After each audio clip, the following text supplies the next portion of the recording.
Stereotypes, prejudice, and stigma contribute to the discrimination and exclusion experienced by people with disabilities and their families in all aspects of their lives. But what can be done to improve the lives of disabled people on the African continent? That discussion is coming up right here on Straight Talk Africa.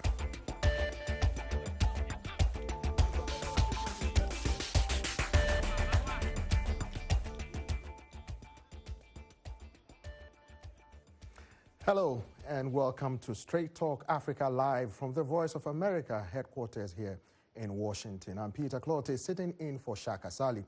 Today we are discussing disability in Africa and what can be done to improve the lives of those who have special needs. The United Nations Day of Persons with Disabilities was marked on December 3rd. An estimated 60 to 80 million people are living with disabilities on the continent. Legal protections and customary practices for disabled Africans vary from country to country. Disabled people in Ghana have had many legal protections since 2006, but they still face many challenges. VOA's Kwame Asante Ofori reports. When I was in our village, I wasn't idle. I used to sell charcoal, polythene bags. In fact, I loved business. On certain mornings, I could cook gari with beans to sell.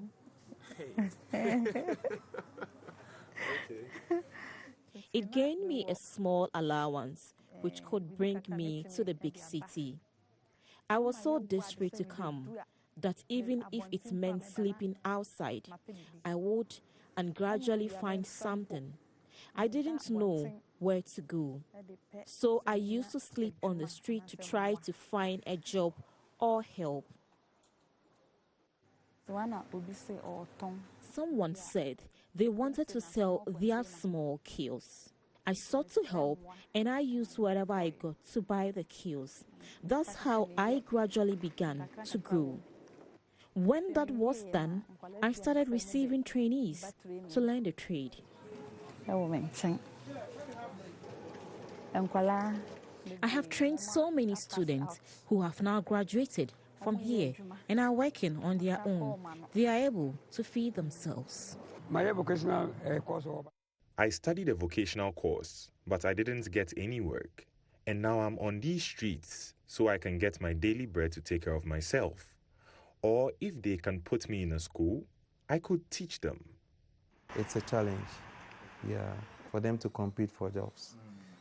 If you have a job placement for one person and there are 10 people applying, I dare stick my neck out that they will pick the one who is so-called normal and leave this one just because of the disability. I believe the understanding of our people on these issues is low. We never think that someone who has a disability would be able to do or achieve what someone considered an unabled person could. So indeed, our understanding of things is low. As of now, when the government has passed a law, still now people are in the dark about these issues. They are still treating the disabled badly. They hide them in rooms. Some don't send their kids with disability to school. Even when you are going to look for a job as a person with disability, you are denied because of your situation. We are going to fight on until we have a policy to employ all persons with disability, especially graduates who have completed struggle and completed university and are in the house. There are incentives for people who employ disabled people. So you have some tax holidays for businesses who decide to employ people who have disability. Now, this is a law, and that's how it's been working. Unless, of course, maybe somebody is ignorant about the law, so that even though you have employed somebody, you have not applied for what is due you, in terms of the tax holidays and incentives that I've talked about, But that is the position of the law. Now joining us today in Washington is Priscila Rodriguez, Associate Director for Advocacy of Disability Rights International. Imuetinyan Ugiagbe, a visual storyteller who is visually impaired. In Los Angeles, we are joined by Kwizera Founder of the new Life Autism Foundation in Uganda. And from Addis Ababa in Ethiopia, we are joined by Berhanu Tefera Gizaw, Executive Director of the African Disability Forum. Kwame Asante Ofori also joins us. Welcome, and thank you for joining us on Straight Talk Africa today. Thank you for having us. So let me come to you, Imuetinyan. Tell me about your experience living with disability, particularly in Nigeria. Okay, so born and raised in Nigeria, I was born with cataract, and cataract is basically the clouding of the lenses in the eyes. And so my first eye operation was done at the age of 6, and the second one was done at the age of 12 before moving to the US at 14. At the age of 6, because my eyes are open, and when it comes to disability, there are two types. There are visible and invisible. So mine is not obvious, and so it's very difficult for people to know that I have this issue. So growing up, my parents didn't really know at first, and when I started going to school, that became an issue because there were notes sent. Teachers would send notes home to my parents, complaining about my lack of participation in school, and so it was very tough because nobody wants to claim that there was something wrong when they, in terms of like dealing with the issue at first. So teachers would, I went through a period where teachers would beat me several times when they asked me to, call out what's on the board and stuff like that. When I wasn't able to do that, they would flog me several times on the head. They would send notes to my parents. At first, my father particularly did not want to believe because I understand the taboo in Africa particularly. And so there was a lot of struggle as a child dealing with that kind of situation, yeah. Let me come to you, Kwame. You had this nice report from the beginning of the show. Yeah. How challenging was it to get these people to openly talk to you, knowing the cultural perspective surrounding some of these issues? It was quite challenging because even walking on the streets trying to find, we spoke to Joe Abani, who is a blind beggar on the streets of Accra. Before we spoke to Joe, we saw other people who were also disabled. Just having them come on camera to talk was very, very difficult because they feel like they've been neglected for so long. Why all of a sudden, why do you want to talk to me? What are you going to talk to me about? Where are you taking this to? And you can't blame them too much because if you've been neglected for so long, that is the kind of stigmatization that you've been through. It leaves a lasting impression on your mind. So even when someone wants to talk to you about an issue, you just distance yourself. If I may ask, you talked about those living with disabilities having protections from the government law, by law since 2006. So why hasn't there been an enforcement to ensure these laws work for the people living with disabilities, particularly in Ghana? That question would best suit the government of Ghana, really. But personally, I feel it's a cultural thing. Yes, we've passed the law, it's beautiful, we've written it, okay, yay, hooray. But when it comes to enacting the law, that is where the problem is because these agencies really, I feel it's like it's a back bench for most of them. They're like, okay, yeah, we understand people with disabilities live with us here in the country, but they can deal with themselves, and then we think about other pertinent issues. So I think that is what is causing this. Once they start to realize people with disabilities are equal to them, I think people will begin to enact the law and then, straighten it out. All right. Elaine, let me come to you. Talk to me about your advocacy work in both Uganda and in Rwanda, if I may ask.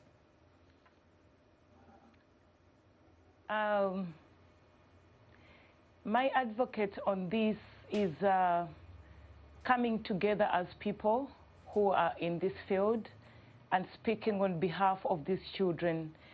And my advocate has been pushing the government to introduce the policy for the disability children, especially the autism I'm working with, because it shows that these children, like everybody has said, they have been neglected. And when the government cannot come up to help us to establish resources or education, emphasize and training teachers, then we cannot do it. So I really believe that with the help of the government and us, people who are in this field, parents, teachers, therapists, come together and push it and speak on behalf of children with disability in Africa. But Susan, how is your advocacy work changing perception of prejudice, stigma, among other issues that people living with disabilities face in your region of work? I started a program in Uganda, New Life Foundation for autism, and I've seen it working.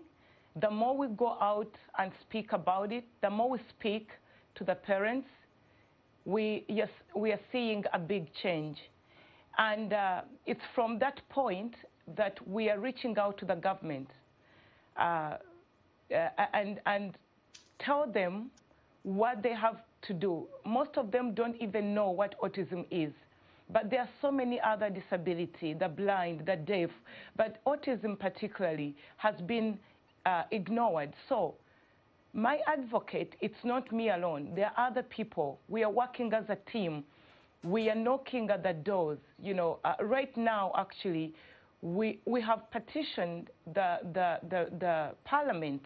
We need them to hear us. We need to express these children. We need to speak, be the voice to these children. So my advocate and other people, I really believe that with us pushing it, speaking, the government is going to intervene.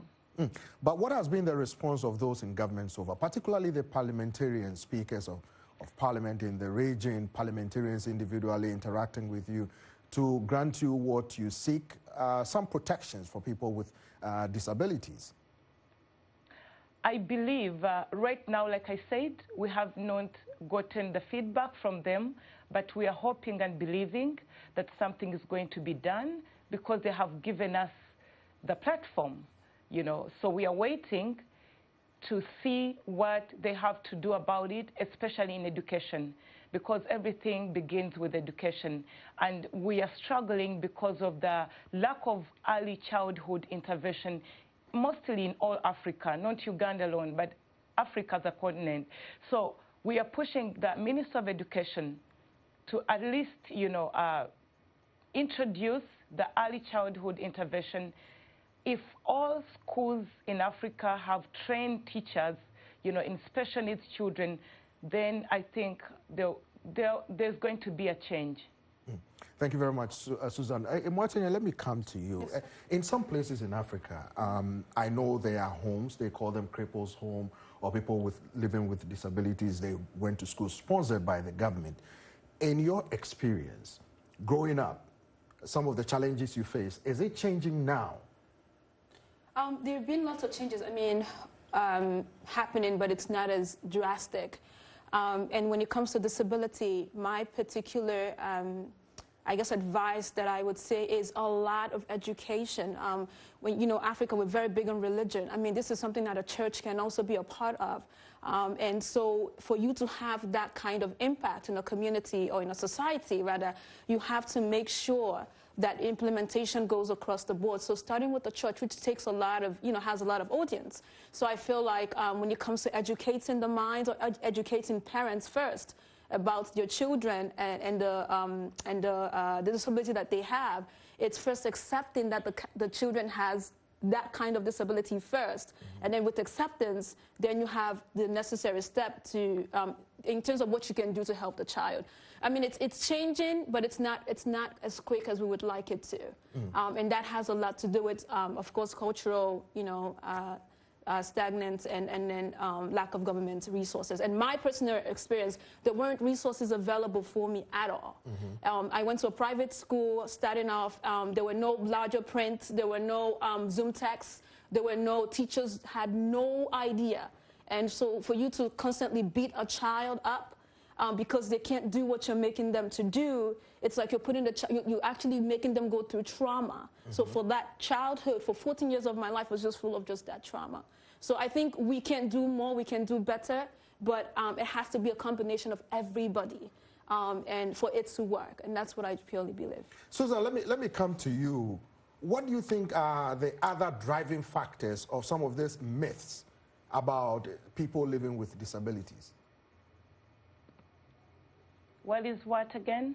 I'm asking what are the other core drivers behind the behavior of people having some apprehension and some concerns about people living with disabilities, because from Kwame's report, it appears that they don't even want to hire them in spite of the fact that there are laws protecting them. Yeah, I believe stigma is a big, thing in especially Africa. A lot of parents, even those who have money, they don't feel comfortable around these children. They don't feel comfortable walking around with them.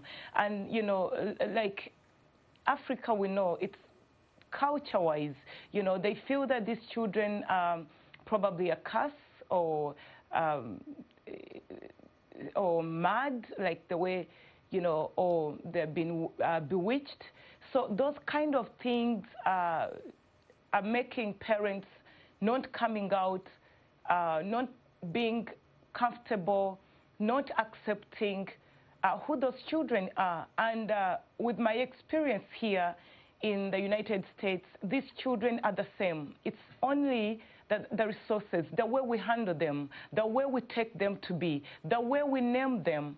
So things have to change. We need to keep on talking to the parents, bringing the awareness, and creating things, that will make parents believe that, these children are the same.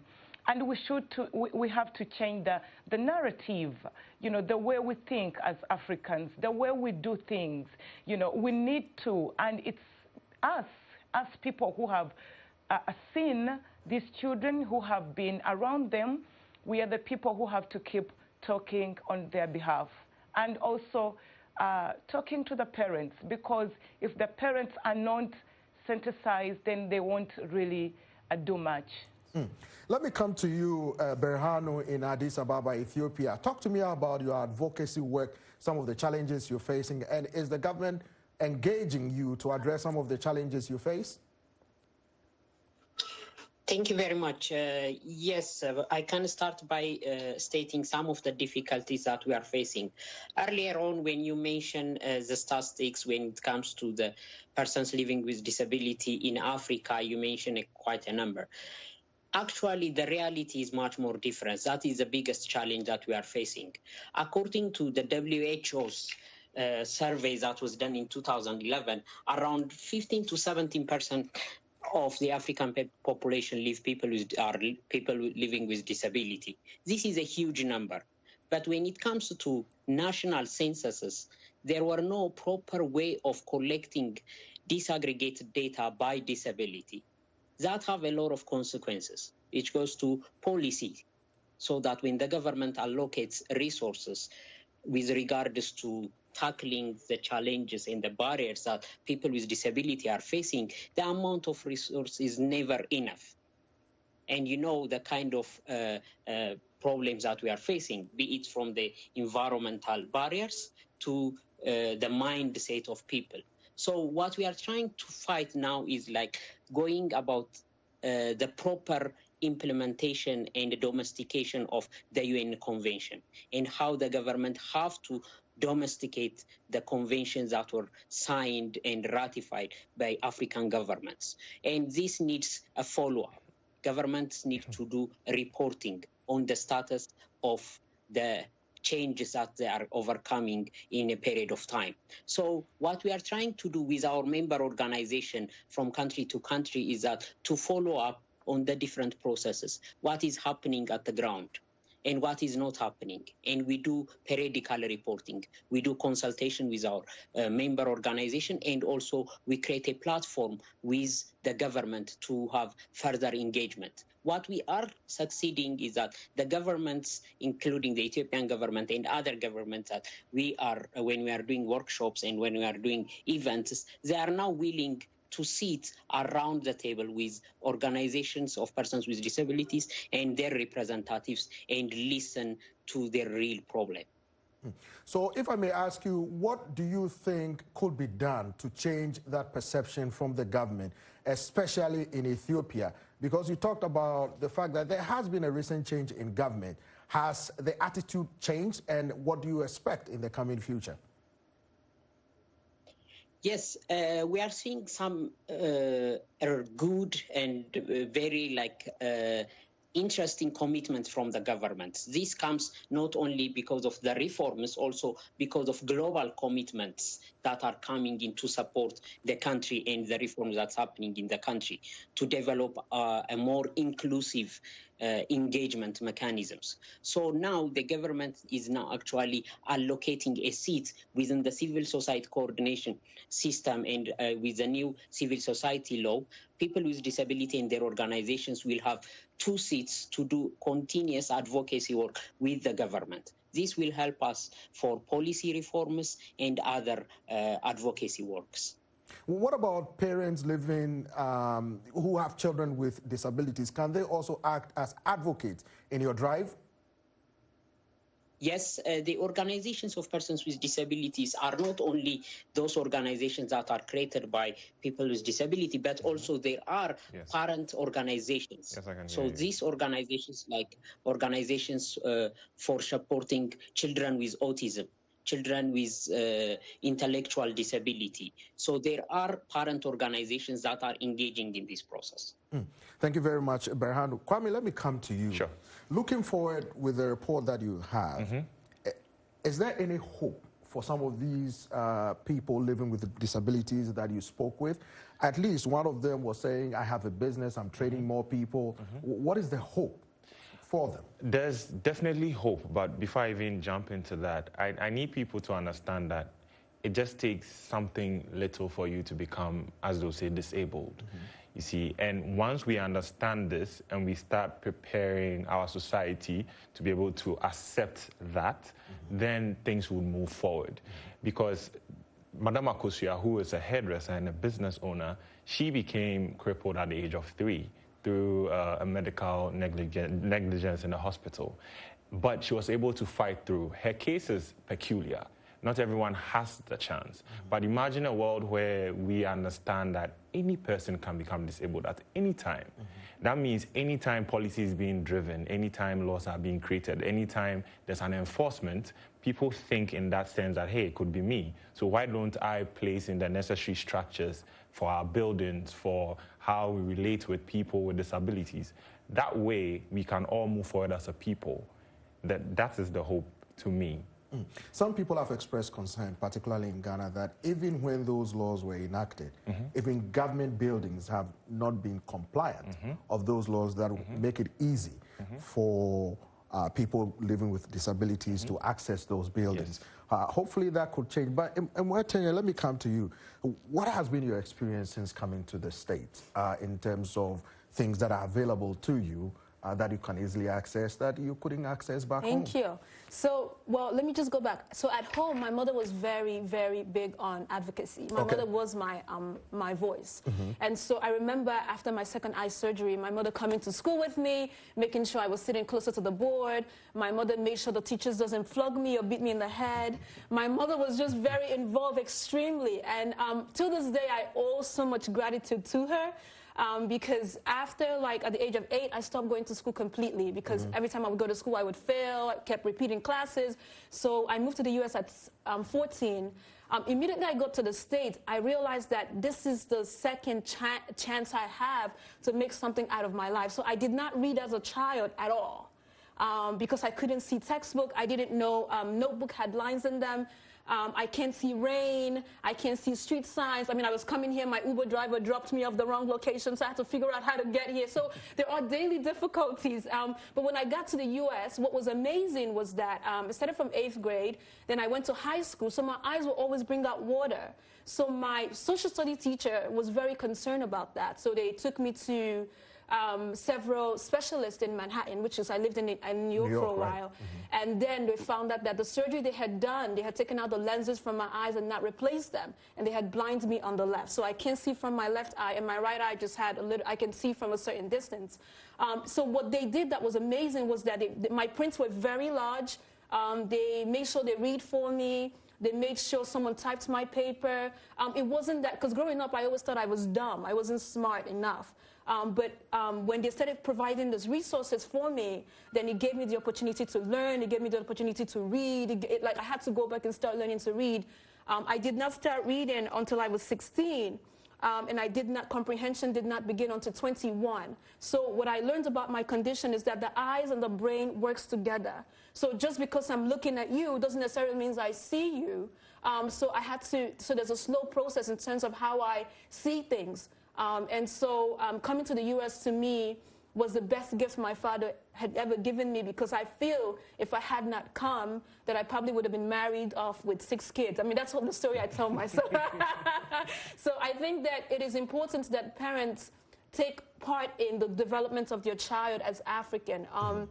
That if my mother had not come to school with me, if my mother hadn't believed me, then the situation would have been different. Now, I'm going to share one more thing to you. I did a story last year on a woman whose daughter had this autism, and the child was fine, and then at the age of, I believe, like 3 or something, she stopped responding to things, and the woman went to church for 1 year.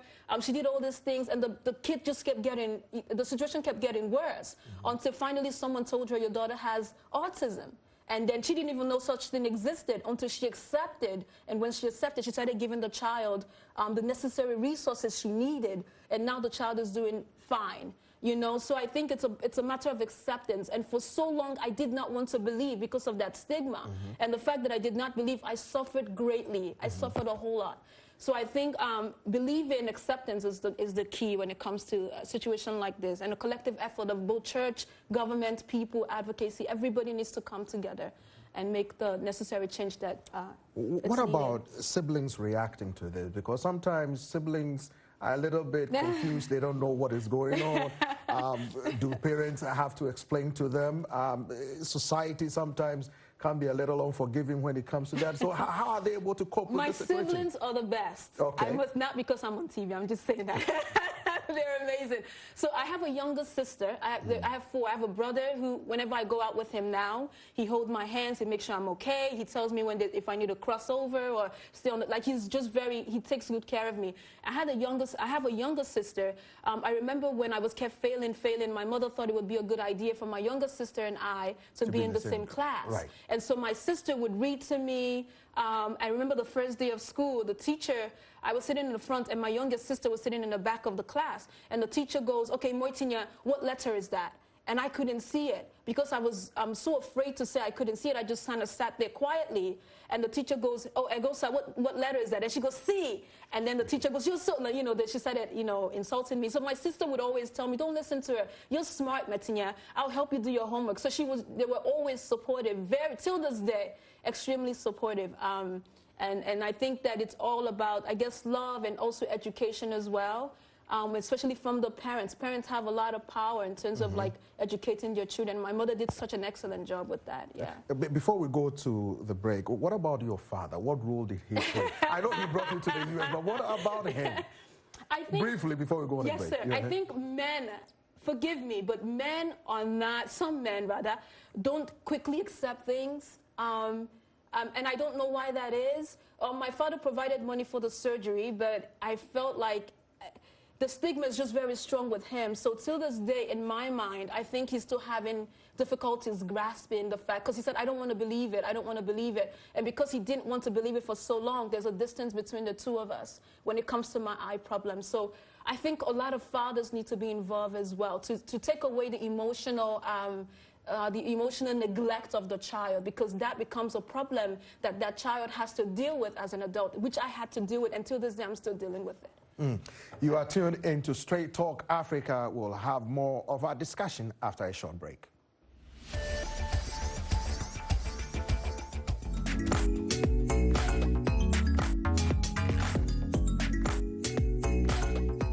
Voices, we're talking about the news and issues you're talking about, sharing stories of development and growth across Africa, around the world, and in our lives. Topics that inform, empower, and change the rules. It's time for Our Voices with me, Haiti Adams Fitzpatrick, and Hadiza Kiari, and Ayan Bior, and Orion Itangi Shaka. It's time for Our Voices.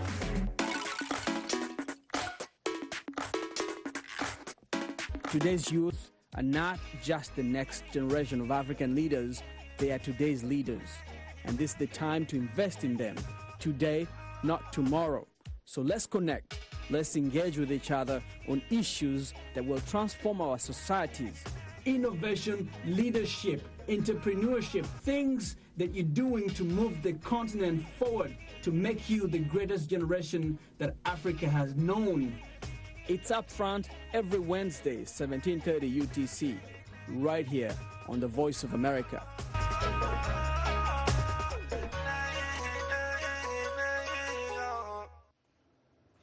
We appreciate all of the audience feedback. Straight Talk Africa streams live every Wednesday on Facebook. You can watch our show there and leave a comment. Let's look at what's on tap for next week's program. On the next Straight Talk Africa, 2019 has been the year of Ghanaians in the diaspora returning to their roots in their West African homeland. 75% of the slave trade emanated from the Ghanaian coast, and now the country is extending citizenship to foreign nationals. The year of return on the next Straight Talk Africa.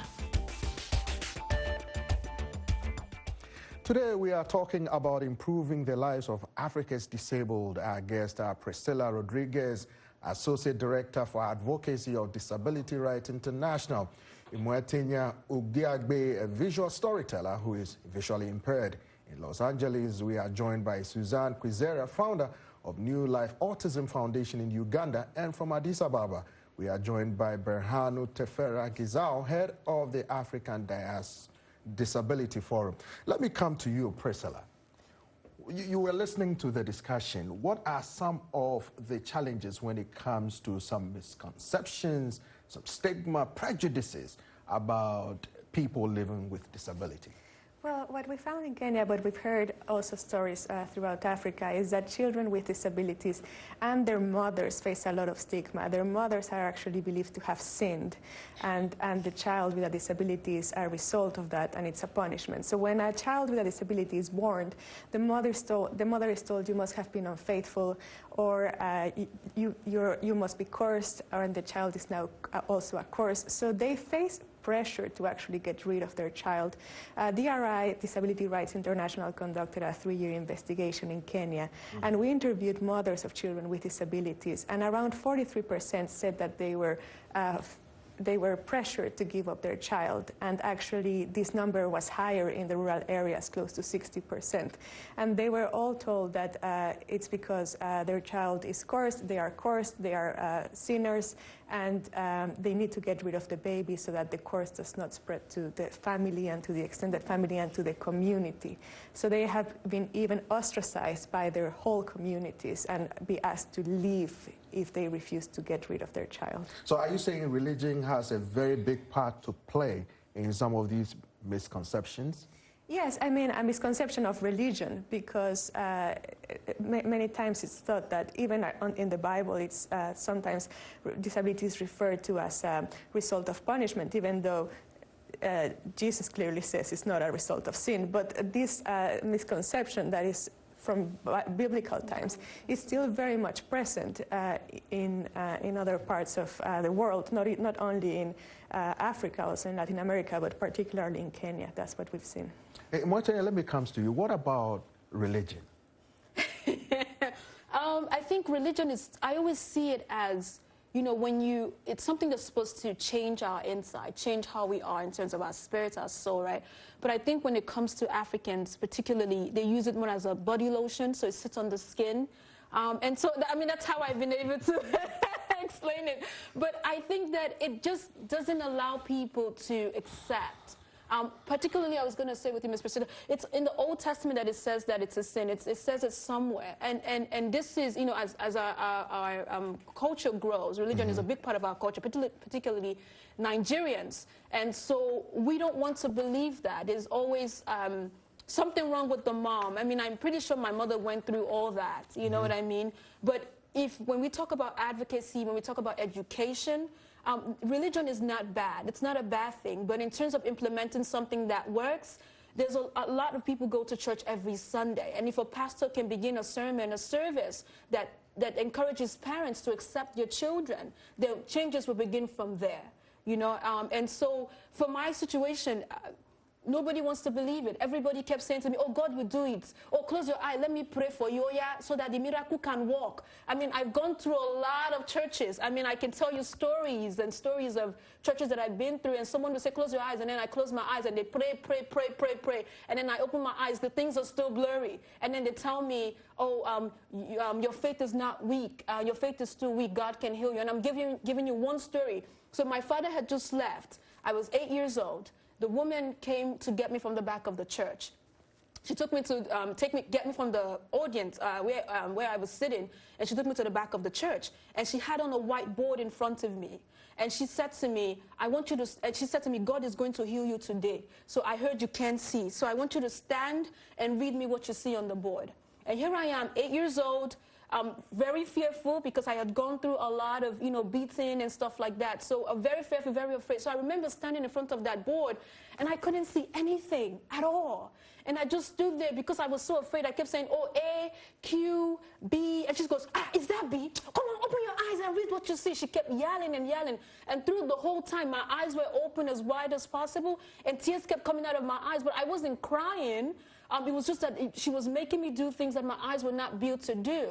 And we did that for about 20 minutes. And then she kept pushing me closer to the board. She's like, this is me, this is the board. To the point where my nose was touching the board, and I still couldn't see what was on the board. And she goes, go away. God can't heal you because your faith is too weak. I was only 8, and I'm 31. I still remember those things. So I think that church is good, but we have to find a different way to do it. It's about changing the narrative. And changing the narrative begin with using the information we have to tell a different story. And I believe that, and that's the work I do. Yeah. Priscila, let me come to you. Yes. You have something to add? Yeah, I just wanted to add also about just going on the issue of religion. What we are also concerned is about the reaction of the church towards people with disabilities. We've seen that the church has focused on creating orphanages or homes for children with disabilities where they are often abused. And we've also seen how missionaries from especially Europe and the US and Canada, and also churches from these countries are sending money to these orphanages, or actually creating these orphanages. And this is actually creating an incentive to recruit children with disabilities from vulnerable areas to put them in these institutions. So it's actually creating an incentive for segregation instead of actual supports and inclusion, etc. Yeah, so in terms of religion also, how it's important to emphasize that well-meaning churches and missionaries that are wanting to help these children, the best way is not to do it through an orphanage, because we've seen cases now of exploitation of children, trying to keep them in the worst possible conditions and trying to actually get as many children as possible in an orphanage in abusive conditions to generate pity, to generate also donations for this group home. Or so in some of these instances, what has your group done to try to resolve some of these challenges? And do you engage the government to explain to them, to perhaps give them more information in order for these policymakers to implement some of these findings that you've come up with? Yes, so in 2018 we published a report, a very comprehensive report on our findings that mainly focused on the stigma and infanticide of children with disabilities, and then it went into the segregation of these children in either at home in the best case scenarios or actually in abusive institutions. And then we also put a clear set of recommendations to the government in this report, and we met with government officials and we explained to them our findings. And we know there are some efforts right now to start at the institutionalization process in Kenya, and we have great allies on the ground already making advancements. There is a wonderful organization called Stahili. They are closing down orphanages and taking their children back to their families and using the donations to support the families instead of them going to the directors of institutions. But there is still a lot to be done, and now a lot of funding, international funding, is going particularly to Kenya to close institutions. Our plea is that children with disabilities are not left behind, because we've seen in Eastern Europe and in other countries that when orphanages are being closed, children with disabilities are the ones who stay in the institutions. Berhanu, let me come to you in Ethiopia. when it comes to religion, have you experienced situations like we've heard, and how do you overcome them? Yes, of course, from time to time we hear these kinds of similar experiences like other African countries. Now, the most important thing is like we try to give alternatives. When I say alternatives, like how religious institutes can accommodate people with disability needs and in what way that they can support. One of the things that is really changing is that in having children with disability in an inclusive schools, there are a lot of support services that are coming from religious institutes, including Catholic and the Orthodox churches, but most of the things are done in special needs education context. That means children with disabilities, like, for example, children with blindness, deaf children, they have their own schools. That's what we want to change. And religious institutions are also another burden in the society, like when parents have children with disability and they take to the pastors or to the priests and they assume that this is our curses or the sins of the family. These are the things that we can change over time through education. It cannot happen overnight, but through the advocacy work of our member organization at the different parts of the country, these attempts are being done. One of the things that our member organization in Ethiopia is doing is that every year when they are doing the IDPD, the International Day of Persons with Disability celebration, is that they are doing it in different parts of the country to sensitize the community and see disability as a diversity of humanity. Let me come to you, Susan. There have been instances where during the International Day to observe people living with disabilities, you have government officials making big speeches, making promises, but they don't follow through. How do you hold them accountable? How do you engage them to be, to live up to the promises and some of the engagement they said they are going to do? Yeah, like I said, we should continue to be the people speaking on behalf of these children, because I believe that the more we push it, the more we speak about it, the more we say, government, this is who we are. These are the children, they need attention. Eventually, they are going to do it. Eventually, they are going to put in policy for these children. I think it's up to us not to give up, not to give up, because there's so much happening, in the government, not disability alone, not so many challenges in education, in healthcare, in community. But we people who believe that the government need to intervene, we shouldn't give up. I believe, I remember this year we had the first African conference on autism in Nairobi, and we are over 21 countries, all Africans, and we had so many people, educators, researchers, therapists, doctors from all over, the world. But the question was, what next? What are we going to do after getting all this information? It's not only the information, but we need resources. So it's here, we go from this point to this point. Like I said, we are pushing for a hearing in the parliament. We are going to have these children, we are going to have the parents, the doctors, the therapists to come and speak and say, this is who we are, this is what we need. Education, their part is missing. The teachers are not trained enough. And how are the government going to intervene when we can't speak, when we can't all of us come together and support these children and be their voice? Again, it needs us to keep speaking, to keep getting the government involved. They're not going to do it alone. We need to speak. We need to show them this is where we need your help. So the government is a big entity. I mean, there's so much. But if they see us coming along, saying, you know what, especially autism, it's being ignored. And one thing we need to keep doing, as the PACA, the Pan-African Conference on Autism, going around African countries. Next year, we are going to Ghana.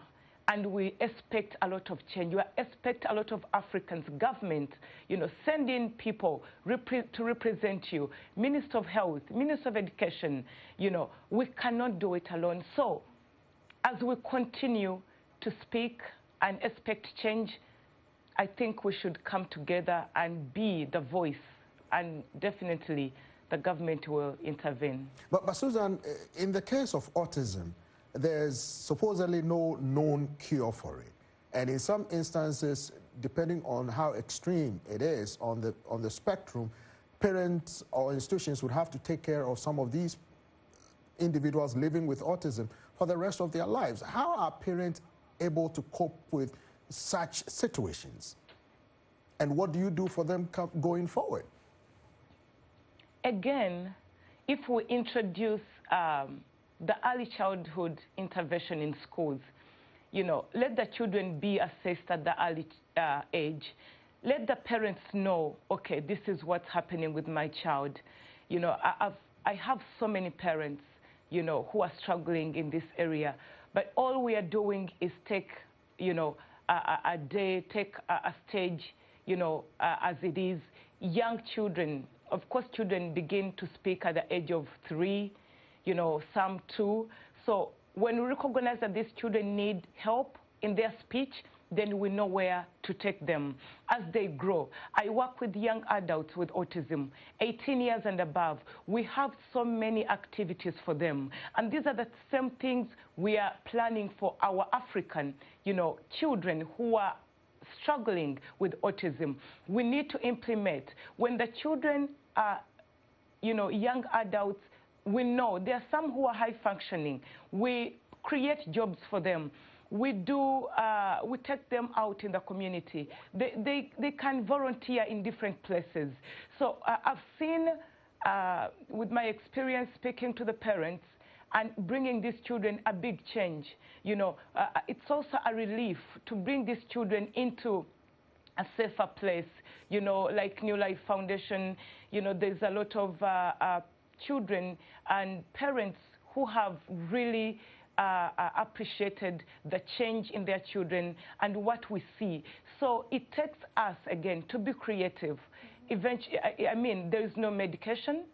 There's no, we don't think they're going to, there is cure, but there are things, these children are well, skilled. They are computer skilled. We can create things. Again, it comes back to us to create activities for them, to create a better place. Be creative. Be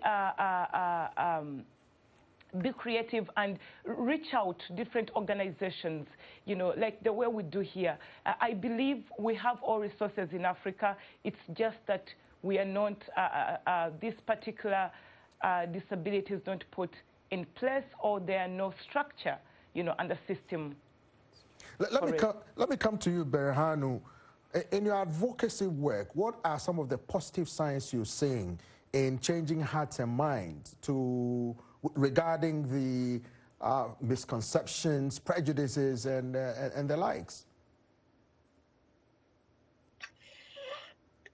Look, first of all, most of our advocacy work that we do is towards the duty bearer, governments and other stakeholders. So the most important thing is, like, for us, they should understand the diversity within disability.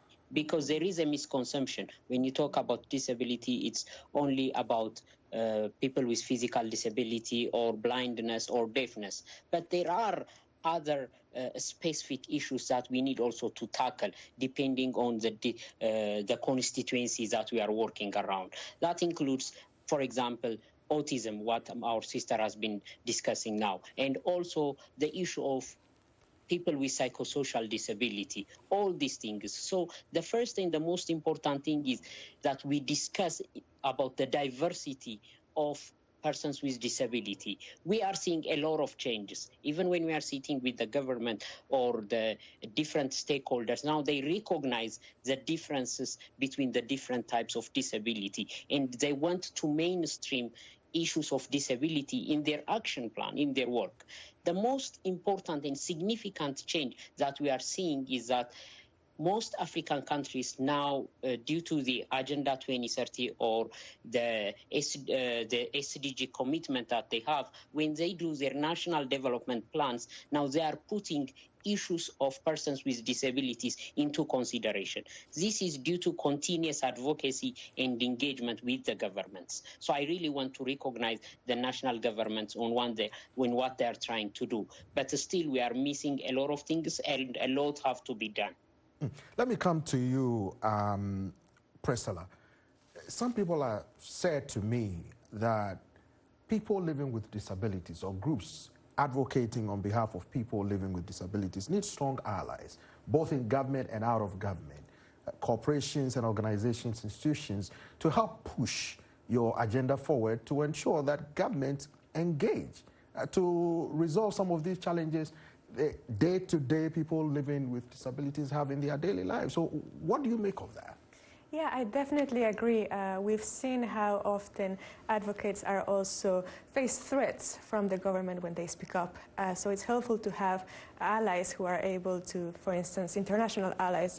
That's our main role in Africa, particularly in Kenya, is to be the international support to these advocates who are doing such courageous work, and we're able to say things in possibly in a more open way than they are, because we are able to come and go, whereas they are the ones who stay. So we've always worked in countries that way. We are the international ally, and we work with local partners doing great work. And also because we focus a lot on international advocacy, so engaging UN committees, the United Nations committees, regional also human rights bodies that are able to keep the pressure on the government, and also to keep the public eye and the international also media, if possible, on the government, to ensure that they make the necessary changes and that they ensure that the rights of children and adults with disabilities are respected. Well, some of the things you've seen here in some Western countries is that some of these people living with disabilities are skilled, they are highly trained, but elsewhere, they are not being engaged, they are not being hired. Imuetinyan, can you tell me some experiences that you've heard or seen in the past? Absolutely. Before I come to you, Priscila. Absolutely. So for me, I'm a visual storyteller, meaning that I tell stories with images and videos. Now, if I were to be back home, however, it would have been something very different. I mean, I don't know, because the resources were not there when I was growing up. And so no one would have known what I was good at. Now, I'm a talkative. That's my mother's nickname for me. So eventually I would have ended up telling stories or something like that. But I have also, you know, in the U.S., rather, because this is where I live now, I've worked with autism, a group of children living with autism. And some of them are very good with computers. A lot of them are very good with video games. I mean, these are different skill set. But in order for you to be able to know what the children are good at, you have to be able to give them the proper examination to determine what it is that they have, and to also pay attention to the child. There was a time I had gone to see a friend, and the son was on the ground. I mean, he was playing. And so the mom at the time was like beating the child, like, you know, I told you to sit here. You're not sitting here. Sit here. So it shifted in my brain that, oh, this mother doesn't even know that there was something wrong with the child, but the woman doesn't know there's something wrong with the child. So she's trying to straighten him up with the rest of because the other kids are behaving well, so she's trying to make sure that her son behave like the other child. So I said to her, I said, your son probably has, like, you know, is among the autism spectrum. So it's best that you go and figure out what's wrong with the son instead of like trying to force him to do something that you know he can't do. So I think there are lots of, we're very skilled, and disability is very diverse.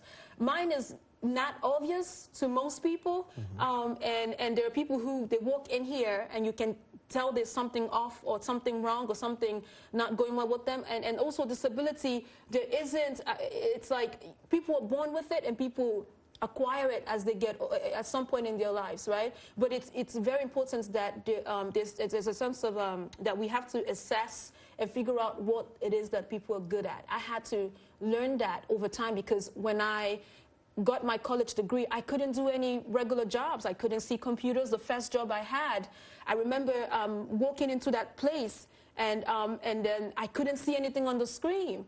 And it was like a Rite Aid job, you know, it was, I have to scan people's information, blah, blah, blah.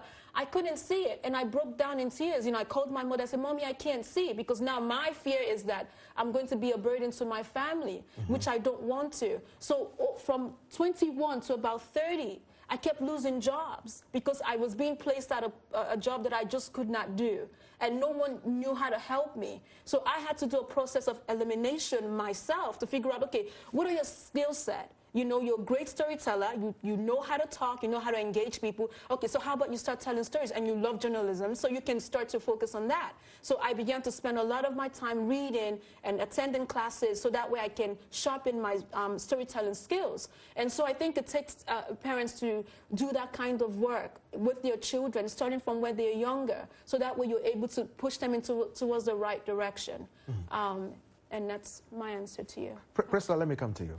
Yeah, I think that's a great question. There is a United Nations Convention on the Rights of Persons with Disabilities, and one of the driving mottos behind that convention from advocates with disabilities was nothing about us without us. So the convention clearly recognizes that anything that has to do with disability, from policy to legislation to any action, needs to include people with disabilities, and that means that they need to be trained, and they need to be also they need to understand, and they need to be part of what's happening, what's being discussed. So part of what Disability Rights International has been doing around the world, Turkey and Mexico particularly, is training people with disabilities, and also particularly people with psychosocial disabilities or psychiatric disabilities, because they are some of the most marginalized, is one of the most marginalized groups within the disability population. So it's key. It's key that we understand our responsibility to ensure that people with disabilities, not only in the West but everywhere, are trained and are given the tools to be advocates and to be sitting at the table where discussions are happening. Well, Susan, let me come to you briefly. Do you have anything to add before we leave?